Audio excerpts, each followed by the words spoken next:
Thank you. Thank the King of the Belgians. I invite His Excellency Shavkat Mirziyoyev, President of the Republic of Uzbekistan, to address the Assembly.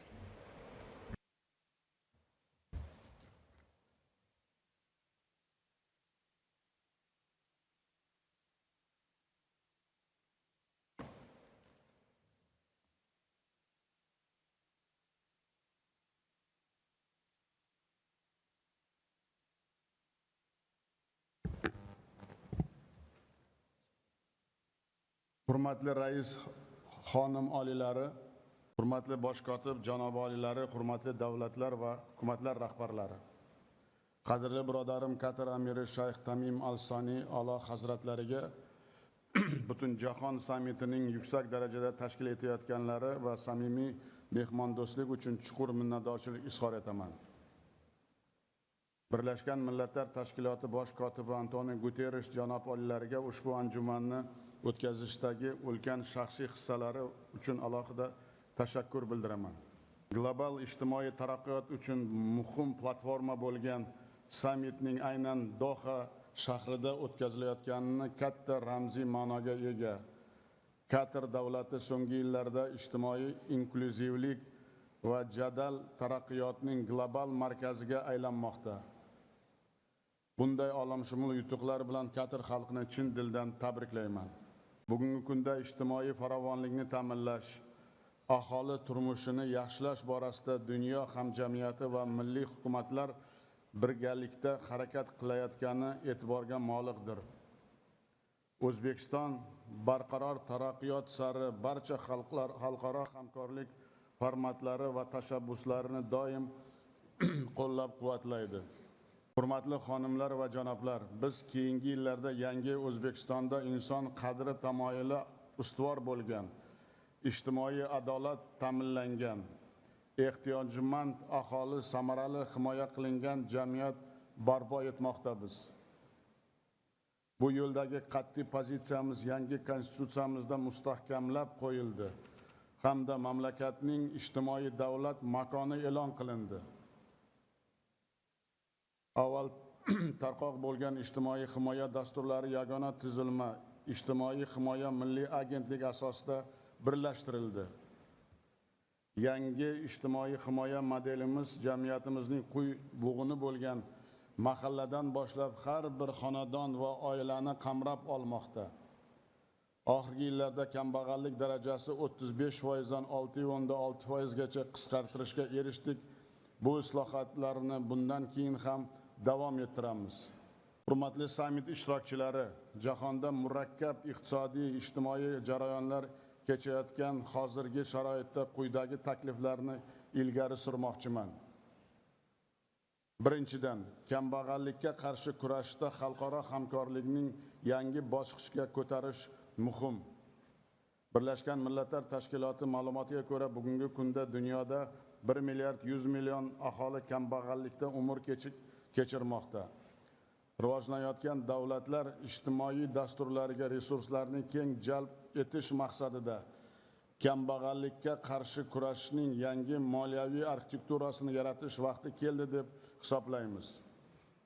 Bu borada ijtimoiy tengsizlikning kamaytirish, kambag'allikning qisqartirishga amaliy yordam beradigan global ijtimoiy adolat fondini ta'sis etishni taklif etamiz.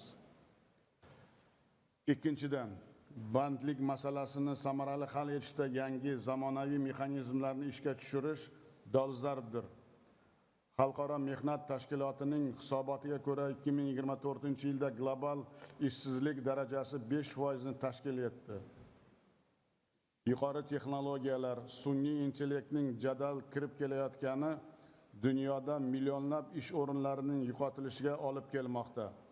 Bunday sharoitda hukumatlar va biznes ijtimoiy hamkor sifatida xodimlarini qo'llab-quvvatlashga katta ahamiyat berishi zarur. Shu munosabat bilan ijtimoiy mas'uliyat va munosib mehnat bo'yicha global tashabbusni ishlab chiqish taklifimizni ma'qullaysizlar deb ishonaman.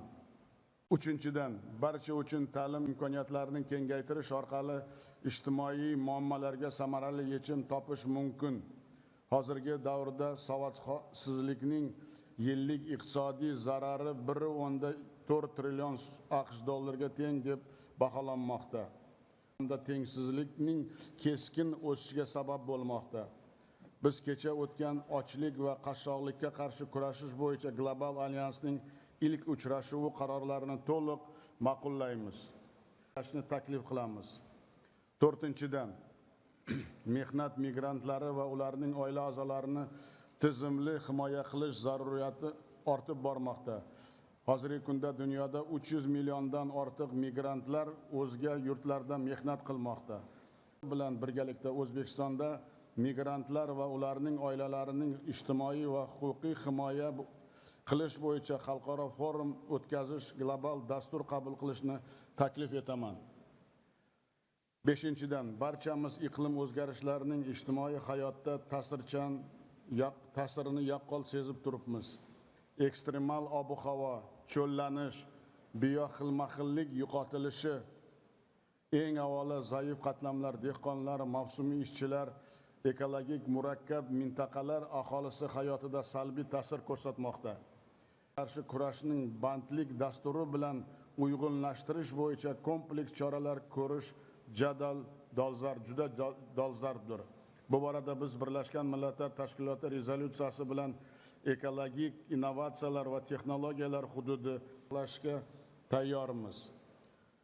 Hurmatli delegatsiya rahbarlari, bugun biz qabul qilinayotgan qarorlar jahondagi millionlab odamlarga ishonch va umid bag'ishlashi, barqarorlik va farovonlik ta'minlashga salmoqli hissa qo'shishi shubhasiz.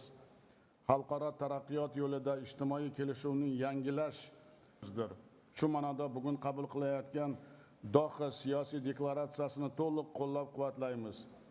Biz unda belgilangan tamoyillarni hayotga to'liq tatbiq etishga tayyormiz. Hech shubhasiz, ushbu tarixiy deklaratsiya barqaror rivojlanish maqsadlariga erishish yo'lida umumiy sa'y-harakatlarimizni kuchaytirishga xizmat qiladi. So'zimning yakunida barchangizga omad va yutuqlar, butun jahon sammiti ishiga esa muvaffaqiyatlar tilayman. E'tiborlaringiz uchun rahmat.